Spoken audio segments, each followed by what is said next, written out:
正所謂3個女仔1個墟，踩架單車直落大埔墟。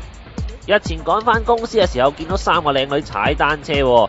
哇，靚女都唔望中係男仔嚟嘅，睇下先啊，邊個嚟噶？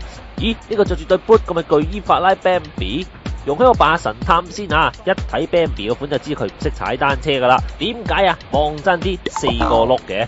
正所謂3個女仔4個轆，隨時慢過煲電話粥啊！話都冇咁快，識踩單車嗰個行到冇雷公咁遠啊 ！Bambi 你行到嚟未啊？天黑啦，你隔籬個阿叔行路都快過你啊！不過呢位朋友總算有良心啊，於是拉你上去慢慢教你學。但同你講，學單車呢樣嘢真係講先天同後天噶。後天方面啊，唔該服裝上着好少少啊嘛，咁厚底嘅 boot 你騎馬咩？見學咗陣間都係左撲右撲，左跌右跌，我可以粗略估計佢先天有啲問題。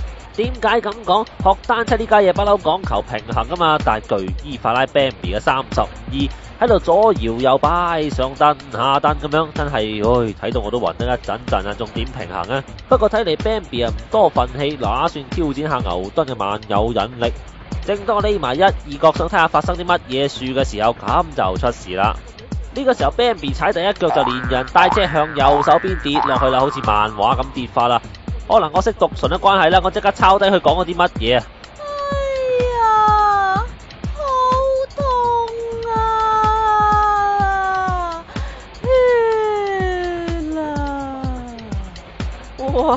呢下嗌到死唔斷氣咁啊！真係靚女受傷，我見猶憐啊！